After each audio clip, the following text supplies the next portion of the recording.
네, 오늘 모신 초대 손님은 꽃은 피고 꽃은 지고라는 의미 있는 책을 세상에 내어놓으신 분이세요.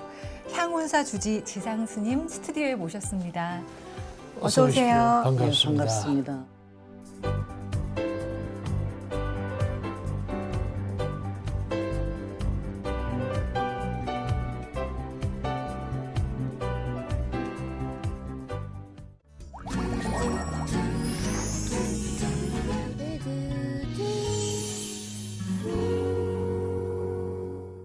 먼저 우리 시청자 여러분하고 인사 말씀 한마디 나누시죠.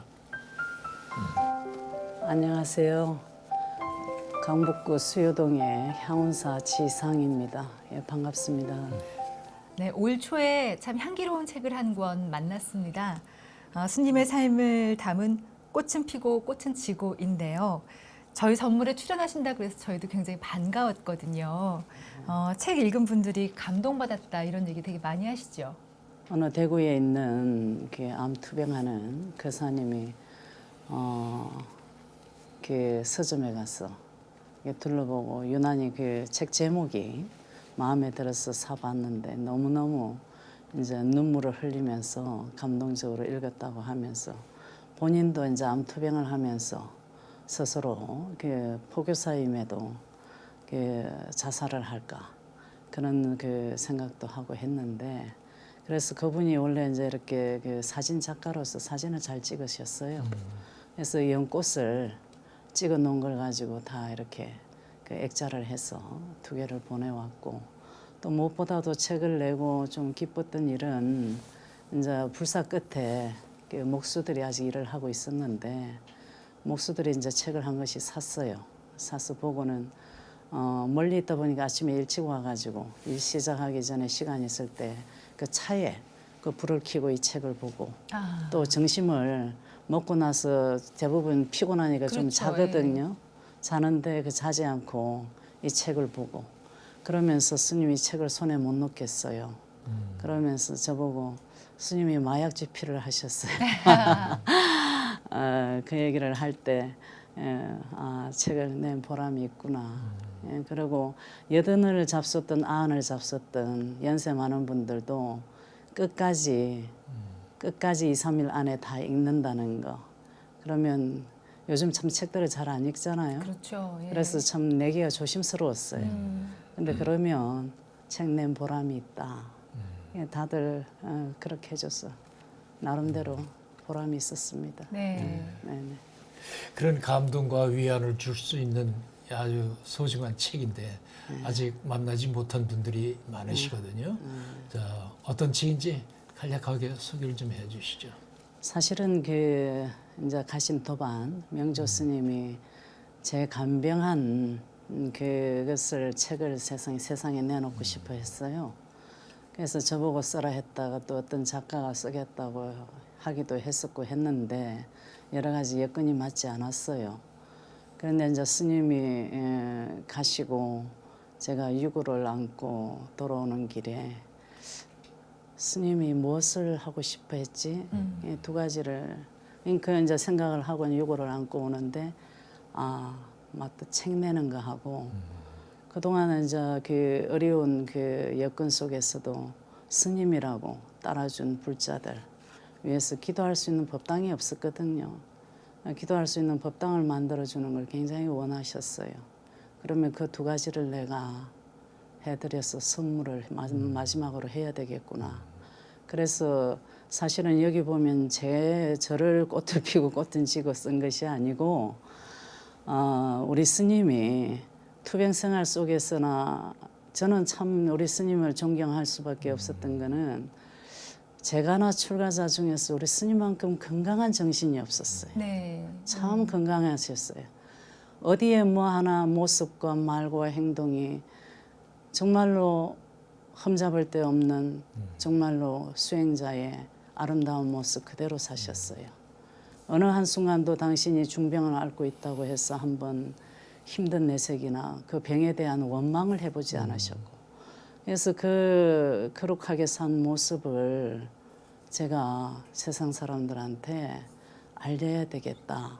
그래서 쓴 책이 우리 스님의 모습을 닮은 꽃은 피고 꽃은 지고예요. 아, 네, 그렇군요. 네네.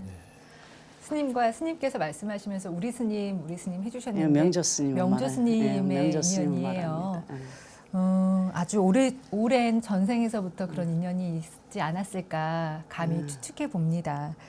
두 분은 동학사 강원에서 처음 만나신 거죠? 네네. 그때 처음 만나셨을 때 얘기를 좀 해주시겠어요? 이제 뭐 아시다시피 강원이라는 것은 우리가 이제 예비 승려 이제 3인위계를 받고 기초 교육 과정이죠. 이제 승려가 되기 위한 교육 기관인데 누구나가 이제 예비 승려의 수계를 받고 그곳에 가서 같이 동고동락하면서 수학을 하는 그런 학교죠. 거기에서 이제 만났는데 우리가 이제 입학생이 같은 이제 치문반이에요. 일반 대학으로 치면 1학년인데 치문반에 이제 30명 입학을 했어요. 30명 입학을 했고 거기에서 이제 그 세속의 나이 순으로 이제 번호가 매겨져요. 백시, 차시해서 이렇게 쭉 매겨지는데 이제 스님은 좀 나이가 많은 편에 들어서 차시였어요. 저는 이제 막내척이었고 사실은 굉장히 이제 규율이 엄격하고 가기 때문에 내 자신 하나 이렇게 실수하지 않고 흐트러지지 않는 모습 관리하기도 벅찰 때거든요. 그렇죠. 그래서 뭐 누가 어떻게 생겼고 누가 어떤 게 우리 반이고 이런 살필 그런 이제 겨를도 없어요. 겨를도 없는데 그래도 유난히 차시 스님은 키는 작고 이제 좀 통통하고 살은 쪘지만은 굉장히 원만한 상호. 원만한 상호에다가 말과 행동이 원만했고 그래서 그런 뭐 그랬지만은 또 이렇게 모를 수 있었는데 꼭 이렇게 백시 쪽에 하고 막내 쪽에 하고 이렇게 묶어가지고 이제 채공을 들여보내요. 채공이라는 거는 이제 반찬 대중 먹는 반찬 하는 이제 소임이에요. 당번이에요. 그 이제 들어가니까 그렇게 꼭 묶여지는 거예요. 두 묶여져서 이제 분이요? 네. 들어가니까 이제 우리 스님은 별로 부엌에서 음식을 나이가 나보다 많았어도 해본 경험이 없었고 저는 어렸을 때부터 자취를 하고 해가지고 뭐 반찬 정도에 어떤 거든지 마음대로 내 마음대로 만드는 그런 어떤 거는 있었어요. 그래가지고 이제 이렇게 들어가니까 긴장을 해서 스님은 뭘 잘해요? 반찬 좀 해요. 나한테 조심스럽게 물어요. 그래서 그냥 주어진 대로 합시다. 그래가지고 하는데 나는 어떻게 찌개 같은 건 좀 끓이는데 반찬을 이렇게 잘 못 만든다고 제가 알아서 하죠. 그렇게 해서 그 서로가 소임 사는데 굉장히 어떤 그 뭐 생각이나 의견이 참 잘 맞았어요. 스님은 키가 아주 작았고요. 저는 이제 반에서 키가 또 큰 편이었고 이러다 보니까 높은 일은 제가 하고 낮은 일은 스님이 하고 그러면서 서로가 친분이 쌓였죠. 네. 동학사는 비구니 스님들의 공부 도량으로도 유명하고 그런데 규율도 아주 엄하다고요.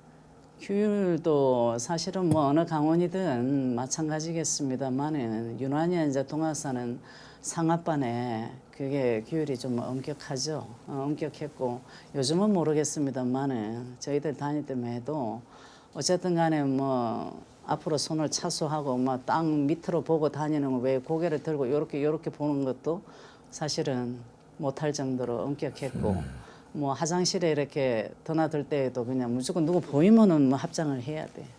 그럴 정도로 했는데 이제 옆에 그 신도안에 3군 본부가 있죠.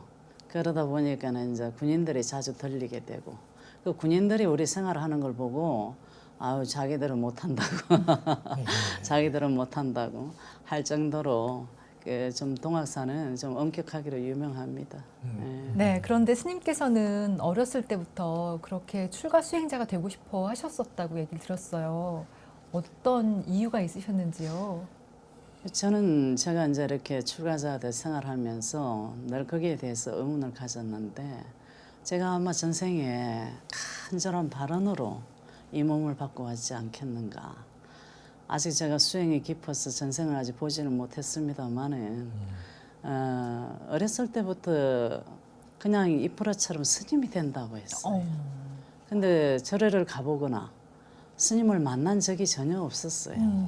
없는데 스님이 된다 했고 학교 다닐 때에는 이제 그런 소리를 하니까 친구들이 이해 못 하겠다고 이제 그렇게 이상하게 볼 정도로 그래 했었어요. 예, 그러다 보니까 그 제가 출가를 한 이후에도 그러니까 이제 그 어린 나이에 출가하고 나서도 부모 형제를 별로 이렇게 생각이 안 들 정도로 기쁘고 좋았어요. 예.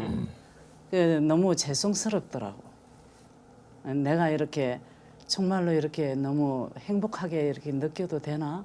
부모는 울고 있고 형제도 날 찾아 헤맬 건데 그런 미안함이 살짝 스치긴 해도 너무 행복하더라고요. 그래서 그 행복함에 늘 감사하면서 중노릇을 해왔죠. 그런 발심이 있으셔서 강원 생활도 아주 잘 해내셨으리라고 생각이 들어요. 그리고 또 이렇게 뵈면은 한치도 이렇게 흔들리고 뭐 잘못된 게 없으실 것 같은데, 근데 큰 어른들 몰래 뭐 라면도 잡수셨다고요? 사실 요즘은 어떻는지 모르겠습니다만 그때만 해도 라면 먹는 게 금기 시대에 있었어요. 특히 뭐 절 내에서 먹는다는 건 있을 수 없고요. 근데 이제 한창 나이에 이제 경악하고 이제 울력도 많았어요. 우리 그때는 이제 동화사를 새로 이렇게 짓는 게 많았어요. 이렇게 하고 그러다 보면 이제 막 그 음하고 가는 그 사이에 틈극의 시간을 잠시 줄 때가 있어요. 그럴 때는 이제 이렇게 몰래 이제 이렇게 그 방학 끝나고 들어올 때 라면들을 하나씩 낑겨서 들고 왔다가 그걸 서로 연락을 이렇게 해가지고 몇 개가 된다 싶으면 몰래 하나씩 이어서 찌그러진 솥단지 들고 그 동화사 물으려는 골짜기에 이제 내려가 가가지고 요즘 같은 어림도 없습니다만 옛날에는 그 동화사가 아니 저 계룡산이 전부 다 그냥 뭐 우리 그냥 놀이터니까 올라가서 그렇게 끓여가지고 그냥 그 흐르는 물 떠가지고 그렇게 끓여서 먹으면은 그 재미라는 게 이루 말할 수 없어요. 그렇게 먹는 라면이 더 맛있어요. 그렇죠. 그러니까 이제 외식이라는 거, 다른 음식이라는 게 접해 보지를 못하잖아요. 그렇죠. 뭐 나물, 예. 밥, 이제 바룻밥에 김치 그게 고작이잖아요. 그러니까 그 라면에 그런 이제 그 되게 외식에 그런 그렇죠. 그 예. 맛보는 게 그거 사실 아무것도 아닌 것 같지만 그때 우리한테는 너무나 큰 즐거움이었어요. 예. 참 이런저런 놀이터라는 말씀도 아까 해주셨는데요. 이런저런 추억이 많으실 것 같아요. 그 밖에 또 기억에 남는 일이 있으실까요? 많이 있으실 것 뭐 이제 같아요. 이렇게 한반이 되면 이제 어른반이다 해갖고 이제 별채를 나가요. 이제 큰 대중방에서 이제 이렇게 뭐 치문반, 이제 사지반, 이제 경반 이렇게 지내다가 하원반은 이제 별채로 나가는데 이제 별채로 나가면은 이제 쉽사리가 많이 없어지죠. 이제 우리가 또 제일 상급반이니까.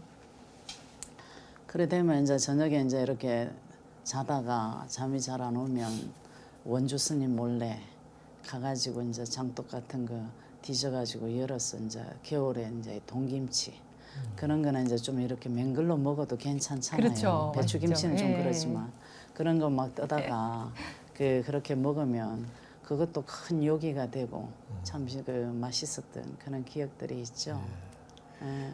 근데 그렇게 이제 재미도 있고 또 그런 그 맛있는 라면도 자시면서 그런 생활을 하시고 그래 이제 강원을 졸업하시고 나서 선방으로 나가셨다고요. 그럼 명조 스님하고는 헤어지신 건가요? 뭐 헤어지고 그런 걸 떠나서 이제 거기에 있는 이제 스님들이 다 같이 공부했는 이제 한반 스님들이 각자의 이제 공부의 뜻을 가지고 이제 각자의 길을 이제 가는 시간이죠. 근데 저 같은 경우에는 이제 어쨌든 선방을 안 간다고 하면 요게 중노로서 잘 못할 놈이 아닌가 하고 은사 스님한테 좀 의심을 받을 수 있는 그런 상황이 되어지니까 두말 않고 선방을 가야 하는 그런 처지였죠. 그래서 이제 선방을 바로 가고 그때만 해도 스님이 뭐 할 거냐 어디 갈 거냐 뭐 그런 걸 묻고 그러지는 않았어요. 그럼 어련히 그냥 뭐 각자의 길에서 가는 거니까 그렇게 됐죠. 뭐 그때도 뭐 특별하다고 해서 서로가 계속 선방에 가 있으면서 누구한테 연락하고 이런 거는 생각할 수 없어요. 공부하는 특히 선방에 들어가 놓고 아는 도반한테 연락하고 요즘에는 뭐 또 휴대폰도 있고 이러지만 그때만 해도 삐삐였는가 겨우 있는 게 이제 삐삐였나 그렇기 그럴 때문에 거예요. 전화로 서로 뭐 연락하고 그럴 수 있는 그런 어떤 여건은 전혀 아니에요. 네.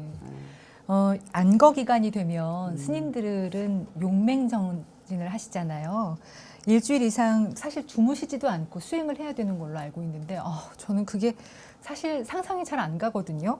너무 힘들지 않으실까, 가능은 할까 이런 생각이 드는데. 저도 뭐 용맹정진 말만 들었지 이제 실제적으로 해보는 건 이제 선방에서 처음 해봤는데 처음에는 이게 고문인가 꼭 공부라는 게 이렇게 해야 하나 하면서 너무 힘이 드니까 사실은 그 이제 장자불화격이거든요. 등을 벽에도 붙이지 않고 오로지 이제 자복 위에 앉거나 이제 포행할 때 걷고 밥 먹고 이제 이것만 하는데 한 3일은 굉장히 힘들어요. 비몽사몽이에요. 그냥 장군 죽비 소리와 내가 정신이 있는지 없는지 그 정도로 이제 힘들게 견디는데 참 몸이라는 게 그 대단하더라고요. 한 3일이 넘었으니까 적응기에 들어가더라고요. 적응기에 들어가면서 4일 되고 5일 되고 하니까 이대로도 그대로 한번 살아보겠는데 하는 생각이 들더라고요. 그만큼 몸이 조복이 되더라고요. 그래서 그래서 선사 스님들이 장자불화로 뭐 10년 20년 했다는 게 그래서 하실 수 있었구나 그게 느껴지더라고요. 근데 그런 걸 한 번씩 견뎌보는 것도 그 공부에 참 맛인 것 같아요. 네, 스님 그 뒤로 중앙승가대학교에 진학을 하셨는데 원래 강원을 졸업할 무렵부터 대학에서 공부를 좀 더 하고 싶으셨는데 은사 스님의 권유로 선방에 가셨다고 말씀하셨잖아요. 혹시 은사 스님께서 반대는 안 하셨어요? 왜 반대를 안 하셨겠어요? 제가 이렇게 예쁜 얼굴이 아닌데 이제 어려서 출가했다 보니까 애들 어른 스님들은 대학을 보내면 요게 한속을 하지 않을까 하는 그게 항상 있어요. 그러다 보니까 자꾸 이제 이유를 붙이시더라고. 1년만 더 있다 가라. 좀 더 있다 가라. 자꾸 그러시더라고. 근데 나는 지금 대학 공부 학문을 한다 해도 결코 그 빠른 나이가 아닌데 한 살이라도 젊었을 때 공부는 해야 되지 않겠는가. 근데 이제 우리 그 절집에 그 어른 스님의 말을 어기고 내가 안 합니다 하고 탁 그 부모한테 하듯이 그렇게 하기 어려워요. 네. 그래서 정말로 그 은사 스님을 설득을 해야 하겠는데 제 힘으로는 쉽지가 않는 거예요. 그래서 생각하던 끝에 우리 도반 중에서 우리 은사 스님이 명조 스님을 제일 믿어하고 좋아하셨어요. 명조 스님을 한번 어디 있는지 찾아보자. 그래도 마침 명조 스님도 대학을 가기 위해서 서울에 모절에서 공부를 하고 있던 중이었어요. 그래서 스님 나 좀 도와주세요. 와서 우리 스님한테 같이 공부하러 가게 해달라고 좀 해달라고 했더니만 스님이 와가지고 가니까 우리 스님이 너 지상이 옆에서 꼭 잘 지킬 수 있어? 이제 그렇게 약속을 받아낸 거예요. 그러니까는 스님이 내가 지상 스님 공부 잘하게 옆에서 지키겠다고 그러니까 그때서 스님이 그러면 명조 스님 믿고 대학을 보내마 해가지고 대학을 가게 됐고 같은 학번이 됐죠. 네. 이렇게 마음에 맞는 도반하고 함께 공부하시니까 그것도 하나의 즐거움이었을 것 같아요. 어떠셨어요? 근데 이제 까가 달랐어요. 저는 이제 불교학 어디까지는 저는 이제 스님이 되었으니까 부처님의 교학을 좀 더 깊게 공부하고 싶었어. 불교학과를 갔고 스님은 이제 그 사회복지학과를 가셨어요. 그렇다 보니까는 이제 교정에서 이제 왔다 갔다 하면서 만나고 기숙사를 해도 뭐 한 방을 쓴 건 아니니까요. 서로가 이제 스님도 만학이고 그러다 보니까는 서로가 참 공부를 열심히 해야 한다는 생각에 뭐 교정에서 서로가 뭐 차 마시고 뭐 그러면서 시간 보낸 적은 한 번도 없어요. 그러나 어떤 상황이 되어서 이제 서로 이렇게 얼굴 마주치고 가면 뭐 인사 나누고 이제 그렇게 하면서 지냈죠. 그러나 강원도반이라는 건 우리가 승가 사회에서 이제 죽을 때까지 형제 같은 그런 인연의 그 연을 갖고 있어요. 그러니까 언제든지 누구보다도 뭐 어려움이 있거나 힘든 일이 있으면 의논할 수 있고 쉽게 얘기할 수 있는 그런, 왜냐 4년을 한 방울 쓰면서 살았잖아요. 그렇죠. 예. 그러니까 그런 친분이 쌓여져 있으니까 뭐 늘 같이 보고 얘기하고 이러지 않아도 늘 가까운 벗이죠. 네. 네, 스님 오랜만에 학교로 돌아와서 공부를 하는 일도 쉽지 않으셨을 텐데 특별한 자격증을 따셨더라고요. 국제 포교사 자격증도 따셨어요. 이 얘기 좀 해주세요. 그 사실 선방에서는 뭐 불임문자라고 사실은 뭐 어떤 책 한 권도 보지 않고 오로지 학도 하나만 들고 그렇게 몇 년을 지나다 보니까 학교 들어와서 이게 글을 읽어내는 게 참 쉽지 않았어요. 그렇죠. 예. 그래서 하지 않았는데 이게 또 이 불교학과는 의학이 태산이에요. 왜냐하면 영어, 일어 한문은 기본이고 영어, 일어, 산스크리트, 빨리어 이거 굉장히 그냥 머리 아파요. 한꺼번에 다 해내려니까. 그러니까는 그때 마침 이제 종단에서 국제포교사를 한다고 공고가 붙었길래 아 저게 좀 들어가면 영어 공부는 좀 되겠다. 그래 그 욕심에 들어가서 했는데 이제 국제포교사 3기 그때 이제 공부를 했는데 어떤 그 특별한 그 어떤 것을 갖기 위해서가 아니라 그때는 영어 공부를 좀 계속하는 좋은 인연이 되겠다. 그래서 이제 그때 자격을 얻은 거죠. 네. 유학을 가셨는데 고생을 많이 하신 것 같다. 그러니까 이제 제가 그 사회에 대해서 전혀 뭘 모르다 보니까 그리고 이제 호주에 원래 호주 스님이 이제 한국에서 오랫동안 이제 수행을 하신 분이셨고 그러니까 이제 그분이 이제 한국의 스님들의 도움을 받아서 호주에 이제 절을 낸다고 이제 준비가 돼서 가셨고 그래서 누군가 같이 할 스님이 필요하다 했고 이제 내가 그 학인 시절이지만 이제 법사로 다니면서 이제 이렇게 법문하고 하는 걸 지켜봤고 그러다 보니까 같이 하고 싶어 해서 이제 그랬고 또 마침 그때 종단이 많이 어수선했어요. 그러다 보니까 한국 내에서 이렇게 늘 이렇게 가슴 아프고 비통하게 시간을 보내느니 좀 외국 나가서 넓은 세계도 보고 좀 다른 학문을 접하면서 불교를 또 바라보는 눈을 갖자.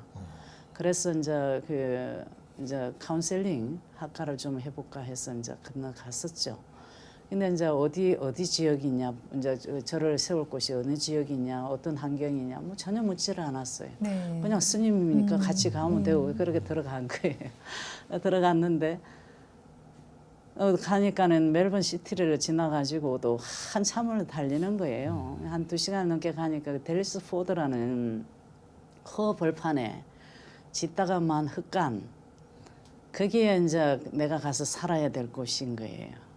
거기다가 그 스님이 거기에다 큰 그 수행센터를 짓는다고 땅을 12만 평을 사놓은 거예요. 12만 평을 사놔놓고 이제 거기에 유일하게 집이라고 있는 게 짓다가 그 호주에는 버려진 집이 많아요. 그러다 보니까 시멘에다가 창문도 없고 그냥 그 시멘 바닥에다가 이제 이게 돗자리 깔고 이게 창문은 그냥 이게 그냥 보자기 같은 거 치고 이렇게 살아야 하는. 마침 그 이제 제가 이제 학기를 마치고 갈 때는 이제 호주는 여름이잖아요. 우리가 여기 이제 반대죠? 겨울일 때 예. 반대니까 여름이잖아.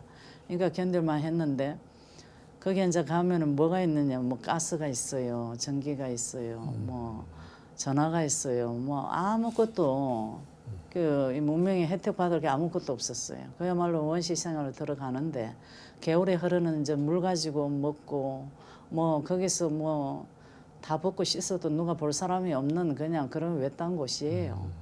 예, 그렇게 그 생활을 하면서 그러니까 공부를 한다는 건 환경적으로 그냥 꿈꿀 수 없는 거예요.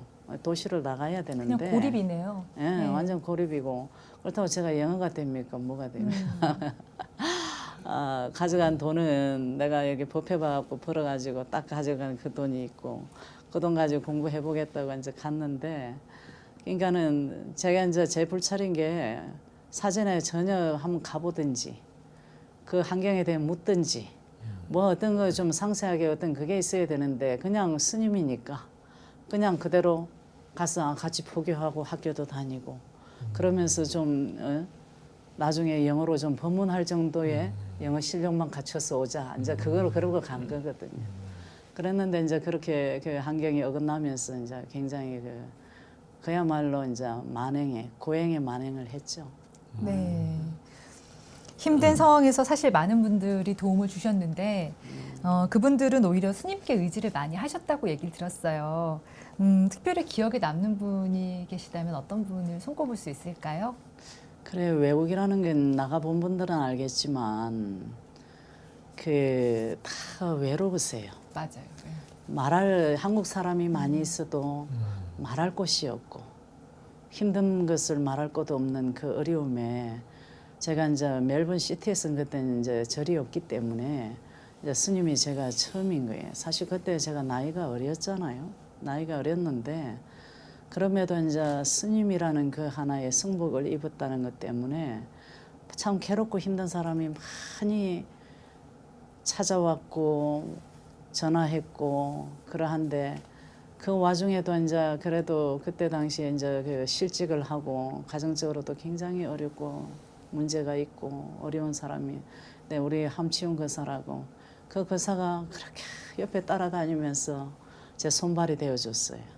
손발이 되어주면서 늘 그냥 아유 스님 내가 무슨 업을 지었어 그럴까요? 맨날 그러기도 하고 또 참 이게 영주권도 없으면서 굉장히 어려운 가운데 아이들을 공부시키고 힘들게 사는데 여기서 불심을 가지고 갔다고 해서 상명심이라는 보살은 자기 아들이 쓰는 방을 내주면서 제가 방을 구할 때까지 한 달 동안 그렇게 묵고 자고 할 수 있게 해준다는 거는 참 어려운 거거든요.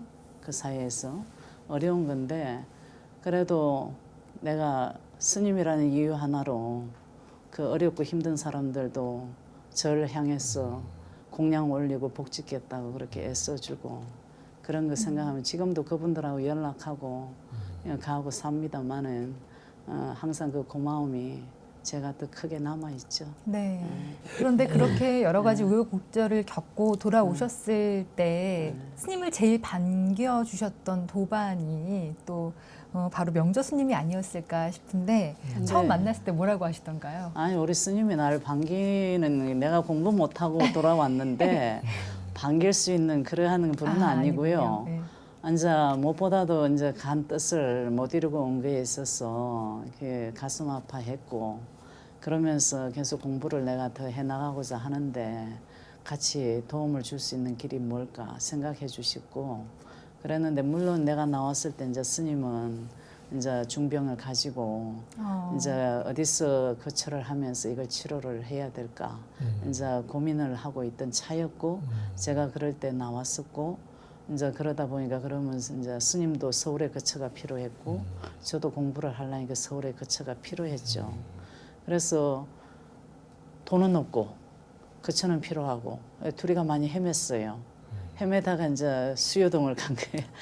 이제 어느 이제 스님이 하다가 그만둔 조그마한 포교당에 이제 들어갔었고 그게 3층이었어요. 근데 조금 안정이 되면 수술을 자꾸 하시겠다 해서 했는데 1년 좀 지나니까 이 3층을 못 오르시는 거예요. 그리고 이제 이렇게 주무실 때도 이렇게 바로 누워서 숨을 못 쉬고 그래서 제가 스님 몸이 있어야 되는 거니까 저런 나중에 우리가 해도 되고 그러니 빨리 수술부터 하자. 이러다가 큰일 난다.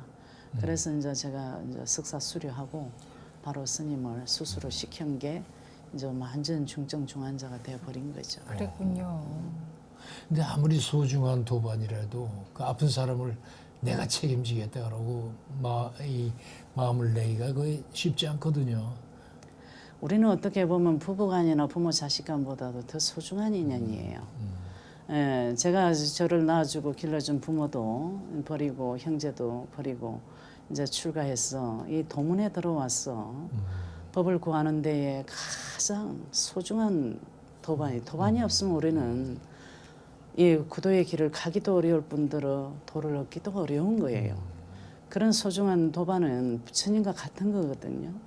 부처님도 경전에 설해놨고 여기 제가 책에도 이제 인용을 해놨습니다만 그러한 도반이 아프고 힘든데 저를 생각하거나 남이라는 생각을 한다면은 제가 이 길에서 수행자로서의 자격이 없죠. 그렇잖아요.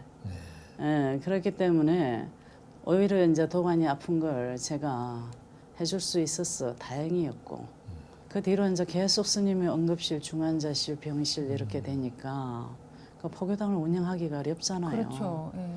어려워서 제가 생각하기에 사람을 먼저 살리고 가야 한다. 빌라로 들어가야 되겠다.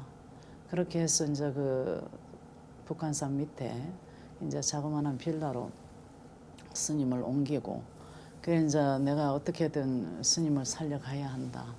그렇게 해서 했는데 사실은 얼마 지나지 않아서 수술하고 얼마 지나지 않아서 계속 스님이 심장이 다운이 되는 거예요. 사실은 심폐소생술을 5번을 해서 살렸으니까 그러니까 이제 의사들이 이제 결정을 내리기를 이 시간이면 길이 없고 6개월 이상 살기 이대로는 6개월 이상 살기 어렵습니다. 암으로 칠 것 같으면은 채말기입니다. 그러는데 정말로 스님을 살려야 되겠다는 그 마음이 너무 제가 이제 강렬했어요. 의사들이 저리 말을 하지만 내 힘으로 스님을 살린다. 그런데 이식을 이제 심장과 의사 선생님들이 이제 등록을 하라고 이제 얘기를 하면서 스님은 이제 중환자실에 계시고 그러는데 이걸 돈이 있으면 가는데 이식이라는 게 사실은 그때만 해도 돈이 많이 필요했어요. 그럼요. 예. 그래서 많이 필요했고 또 이식하는 데만 돈이 필요하냐면 사실은 그 회복 기간에 드는 돈은 더 많이 들 수 있어요. 그렇군요. 어떻게 고민이 되어서 결정을 못해서 의사들이 아침에 회진을 하면은 화장실 가서 숨고 의사들 안 만나려고 요래저래 숨고 다니다가 계속 다녔어요. 다니니까 이제 심장과 의사들이 계속 스님을 가서 중환자실에 가서 들여다보고 살피고 뭐 하고 하니까 스님도 느낌이 있잖아요.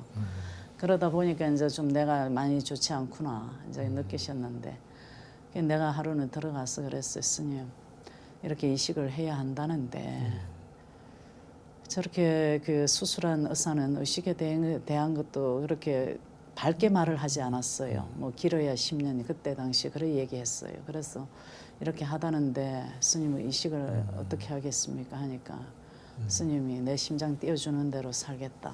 이식 안 하겠다. 뭐 형편이 안 되니까 스님도 안 하시겠다. 그러면 스님 내가 누워서라도 눕혀서라도 내가 스님 10년 살리마. 그래서 그때 이후로부터 제가 심장에 관한 책, 식품 영양학에 관한 책 모든 걸 내 손에서 책을 놓지 않으면서 스님한테 집중을 해서 스님을 16년간을 살렸죠. 그래서 이 약속은 지켰어요. 약속은 지켰는데 그래도 많이 아쉬운 점이 있죠. 그 당시 그렇게 힘이 드셨는데 혹시라도 조금이라도 더는 못 버티겠다 그런 생각은 없으셨어요?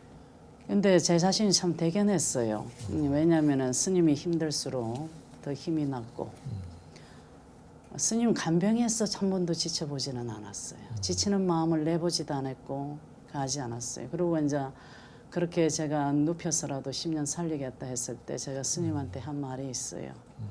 스님, 지금 이 이후로부터 나한테 고마워하거나 미안해하지 마라. 지금 나는 새로운 수행을 해보려고 한다. 내 수행을 위해서 선택한 길이니까 그 대신 나는 내가 내 마음에 들도록 삶을 살아야 한다. 그러니 내가 할 수 있는 최선을 다할 것이고 내가 후회 없이 할 것이다. 그러니 더 이상 나한테 미안해하거나 고마워하지 마. 내가 안 해본 수행이니까 해보면 참 좋을 것 같다. 그렇게 해서 시작을 했었어요. 그렇기 때문에 내 수행으로 하는 거였기 때문에 시간이 지난 뒤에 내가 내 자신이 마음에 안 들도록 한다는 것은 내 자신한테 용납이 되지 않았고 또 다행인 게 그렇게 스님을 위해서 뭐 병원에서 일주일씩 잠을 못 자고 뭐 사실은 한 5년간은 침대에서 편안하게 그렇게 잠을 자지 못했어요. 늘 스님을 만지면서 자고 마사지 하면서 자고 그랬어야 됐기 때문에 그러한 그 어떻게 보면 누가 보면 굉장히 혹독한 그러한 시간들을 보냈지만은 그게 그렇게 제 삶을 더 채워주더라고요. 내가 이렇게 살아볼 수 있는 거 정말로 정말 괜찮다. 어느 수행을 해서 내가 이렇게 채워진 마음을 가지고 살아볼 수 있겠는가. 이렇게 채워지대요. 힘들어서 지치는 게 아니라 그렇게 내 정신과 내 가슴에 그렇게 채워지더라고요. 그렇게 힘들게 병 간호를 하시면서도 또 논문을 쓰셨어요. 석사 과정을 마치고 석사 논문을 율장으로 쓰셨어요. 계율을 연구하신 특별한 이유가 있으시다면서요? 특별한 이유라기보다는 이제 학부 때 이제 졸업 논문을 쓰려고 하니까 지도 교수 스님이 저보고 계율에 대해서 좀 하면 어떻겠냐. 바쁘신데. 그러길래 그 이제 하시면서 계율을 한다고 해서 이렇게 생활을 힘들게 살 필요는 없다. 대신 계율에 대한 한국의 그 학문에서 계율에 대한 연구가 좀 미미하다. 그러니 그 부분이 꼭 필요하니 해 나갔으면 좋겠다. 그래서 그때 이제 한 그 바탕이 있어서 석사 과정에서도 이제 계율을 했고 그 계율을 한 것이 사실 스님 간병하는데 큰 도움이 됐어요. 그랬군요. 왜냐하면은 그 스님들의 부처님 당시에 이제 부처님과 스님들의 의식주 생활이잖아요. 계율이라는 게. 그러다 보니까는 그 의식주의 생활이 바탕이 어때고 또 특히 왜 부처님이 아픈 비구들에 대한 고민이 굉장히 깊고 크셨어요. 그때 당시도 마찬가지일 거 아니에요. 그러니까 그것에 대한 고민을 가지고 늘 나에게 공양하는 것보다 아픈 비구를 간병하는 게 나에게 공양하는 것보다 공덕이 크다. 늘 그걸 강조하셨거든요. 그랬을 때 아, 내가 정말 부처님 앞에 공양하는 것보다 큰 지금 수행을 하고 있고 공덕을 짓고 있는 게 간병이구나 했을 때 정말 간병하는 게 의미가 있었죠. 간병을 통해서 참 공부를 하셨네요. 그러니까. 네. 스님께서는 어려운 일이 있으실 때마다 화엄경, 입법, 계품의 구절들을 떠올리신다고 그랬는데 저희들한테도 좀 소개를 좀 해주시죠. 제가 그렇게 그냥 뭐 대단하게 그 공부를 깊게 그 하는 스님처럼 비춰질 수 있는데 그건 아니고 그 선제동자가 문수보살님에게 묻습니다. 거룩하시니요. 제가 어떻게 하면 보살행을 배울 수 있으며 어떻게 하면 보살행을 닦을 수 있으며 어떻게 하면 보살행을 일으킬 수 있으며 어떻게 하면 보살행을 행할 수 있으며 어떻게 하면 보살행을 원만히 할 수 있으며 어떻게 하면 보살행을 깨끗하게 할 수 있으며 어떻게 하면 보살행을 운전할 수 있으며 어떻게 하면 보살행에 깊게 들어갈 수 있으며 어떻게 하면 보살행을 만들어 갈 수 있으며 어떻게 하면 보살행을 관찰할 수 있으며 어떻게 하면 보살행을 넓혀갈 수 있으며 어떻게 하면 보살행을 성취할 수 있으며 어떻게 하면 보현의 행을 빨리 갖출 수 있겠습니까? 하는 그 질문을 있습니다. 질문이 좀 긴 것 같지만 깨달음 세계에 들어와서 구도의 길을 가는 사람에게 진정한 보살이 되려면 어떻게 해야 하며 또 보살행을 어떻게 실천해야 하는가 하는 말씀이거든요. 그러니까 궁극적인 깨달음에 도달하고자 한다면 반드시 보살행을 행해야 한다는 가르침이죠. 예, 그러시군요. 늘 그렇게 기도하는 마음이셔서 그런 힘으로 아픈 도반 스님을 이렇게 잘 돌보시고 또 그러면서 사찰도 잘 꾸리신 게 아닌가 하는 생각이 들어요. 스님 계신 사찰 이름이 향운사예요. 이름처럼 이름에서도 향기가 날 것 같은 그런 이름인데 그 뭐 이름의 뜻을 두고 지어진 이름이 아니고 우리 향운사는 사실은 스님이 포교당에서 빌라에서 또 지금 지어지기 전 어떤 버려진 흉가에서 스님이 가는 곳마다 정말로 외호신장처럼 스님이 중환자실에 있다면 하던 일도 놓고 달려와서 그것도 건설 현장에서 놓고 달려와서 스님을 제일 먼저 뛰어 만나러 들어가고 참 진실한 불자가 있어요. 그분이 그 거사님이 본명이 향운이에요. 아, 그래서 제가 이렇게 절 모양을 갖추고 했을 때 바로 저분이 우리 향운사의 진정한 정신이고 또 보살이고 또 부처님이다. 그래서 제가 그 향운거사의 이름을 따서 그 향운사라고 했어요. 네, 저희가 항상 그 초대 손님께 인생에서 기억에 남는 선물이 무엇입니까? 라는 질문을 드리는데요. 네. 스님께는 이 질문에 대한 답이 뭐가 될까요? 저의 인생의 선물은 꽃은 피고 꽃은 지고 이 책입니다. 네. 자세한 설명 부탁드립니다. 나의 도반 명조 스님이 정말로 어려운 그 말기 중증 환자의 그 심장을 안고서 가장 건강한 그러한 마음의 세계를 지니고 사신 내용입니다. 정말로 연꽃처럼 밝고 맑았으며 그리고 향기로웠으며 늘 긍정과 기쁨과 상대를 위한 자애가 넘치는 삶을 사셨어요. 그래서 제가 스님을 모시고 살면서 늘 담고 싶은 그 부분은 그 건강한 정신 세계였어요. 스님이 가시고 났는데 저절로 참 스님은 거룩한 삶을 사셨구나. 참 잘 사셨다. 그래서 우리가 몸이 병이 드는 것이 문제가 아니라 마음의 병이 드는 것이 참으로 어려운 일인데 몸과 마음이 둘이 아니다 해서 보통 몸의 병이 들면 마음의 병이 들잖아요. 근데 명조 스님은 전혀 마음의 병이 들지를 않으셨어요. 참 건강하셨어요. 그 건강한 정신을 늘 바라보면서 저는 정말 샘물같이 늘 맑은 마음을 지니고 살 수 있는 그런 원동력을 주신 분이에요. 그래서 그분의 건강한 삶, 육신이 병이 들어도 마음이 병들지 않는 그 건강한 삶을 산 것을 많은 사람들한테 전하고 싶어서 이 책을 냈습니다. 네네. 네. 꽃은 피고 꽃은 지고 책에 명조 스님이 남긴 글이 있어요. 네. 너무너무 감동적이에요. 근데 우리 시청자 여러분들에게 한 구절 읽어드려도 괜찮겠죠? 네, 괜찮습니다. 그럼 읽어보겠습니다. 지금 이 옷을 돌아오는 계절에 다시 입을 수 있을까? 오늘 밤 벗어놓은 양말을 내일 아침 다시 신을 수 있을까? 바람 앞에 촛불 같은 하루하루를 13년이나 보내고 있는 나에게 스님은 처음 마음 그대로 자비와 사랑을 쏟고 있다. 그 모습은 바로 관세음 보살이다. 나의 도반은 관세음 보살입니다. 다시 만났을 때는 내가 그대가 되었으면 좋겠다. 오직 상대가 행복해야 내가 행복할 수 있다는 것을 잘 아는 그대 같은 참 수행자가 되었으면 좋겠다.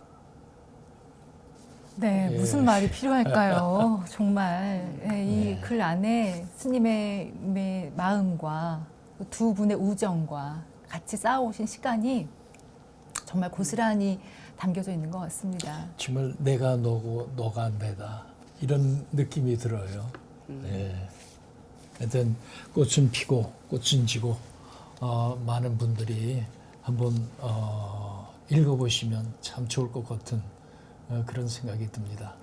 네, 감사합니다. 네, 많은 분들이 이 책 사랑해 주실 거라는 생각이 듭니다. 생생한 여러 가지 이야기들, 현장에서 우리가 늘 평소에 잘 보지 못하는 일들이잖아요. 그런 일들을 통해서 삶과 죽음에 대한 생각을 다시 한번 할 수 있는 계기가 되지 않을까 싶습니다. 앞으로 이루고 싶은 계획이나 발언이 있으시다면요? 저는 수행자이고 부처님을 닮아가기 위한 길을 가고 있고 그리고 오직 이제 남은 건 스님한테 쏟았던 그 정성을 그 마음을 이제 전법에 포교하는데 이제 전력을 해서 스님이 못다한 힘까지 제가 다 하는 것이 제 남은 바람입니다. 그리고 우리 시청자 여러분에게도 한 말씀 해주시죠. 우리가 사노라면 내 옆에 몸이 아프고 마음이 아픈 사람을 늘 만납니다. 그 사람들 앞에 온전한 보살이 되어서 보살행을 행하신다면 나도 행복하고 상대도 무척 행복합니다. 그렇게 산 시간이 내 인생에서 가장 아름다운 순간이 되어질 수 있음을 아시고 열심히 궁극의 깨달음을 위해서 보살행을 실천하는 그러한 불자들이 되었으면 합니다. 승불하십시오. 네, 오늘 이 시간에는 꽃은 피고 꽃은 지고의 저자 향운사 주지 지상스님과 함께 하셨습니다. 네, 스님께서 들려주신 향기로운 이야기가 오랜 동안 마음속에 남아있을 것 같습니다. 네, 그렇습니다. 앞으로도 중생들을 위해서 더 많은 가르침 펼쳐주시기를 기대해 보겠고요. 함께해 주신 여러분들께도 감사 인사드립니다. 저희는 다음 이 시간에 다시 찾아오겠습니다. 여러분 행복하세요.